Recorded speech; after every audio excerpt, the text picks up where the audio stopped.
এই দেখো বন্ধুরা, আমাদের তুলতুলি কি সুন্দর একটা ডগি হাউস বানিয়েছে। ডগি হাউস না, আমার হাউস। তোমার হাউস? এখানে কে কে থাকবে? তুমি আর ডগি? অনেক পুতুল আছে। অনেক পুতুল আছে? বাবা, এই যে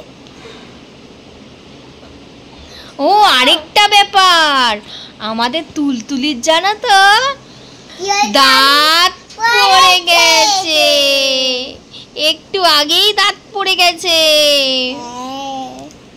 পেয়ারা খেতে গিয়ে। ই ই করি ই বাবা, পা পড়ে যাচ্ছি। ই ই বাবা, আর দাঁতটা দেখা, দাঁতটা হাতে হাতে হাতে রাখ, হাতে ডেমো দেখাচ্ছি। হাত দূরে যা, দূরে যা। ডেমো। এই দেখো, আর এটা কোন দাঁত সেটা বল সবাইকে।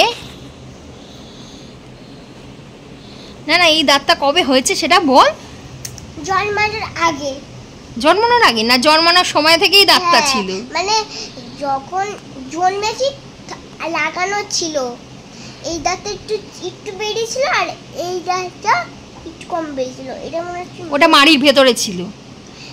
এটা নড়ছে, এটা নড়ছে হালকা। হ্যাঁ হালকা। এটা এরকম অনেক নড়ছিল।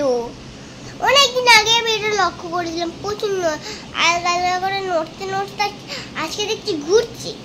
ঘুরতে ঘুরতে দেখি আমার হাতে চলে আসলো। আমি ভাবলাম আমি কি স্বপ্ন দেখছি। পেয়ারা খেতে গিয়ে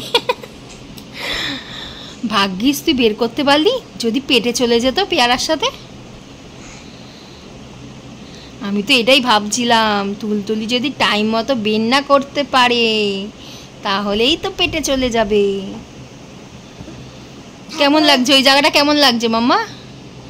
আমি ছোট্ট জায়গাটা মনে হচ্ছে কি একটা আছে, কি একটা আছে। আর রক্ত বেরোচ্ছিল যখন, তাড়াতাড়ি করে গিয়ে মুখ ধুয়ে আসলি। ভয় পাসনি তো যখন ব্লাড বেরোচ্ছিল? না, আমি কেন ভয় পাবো?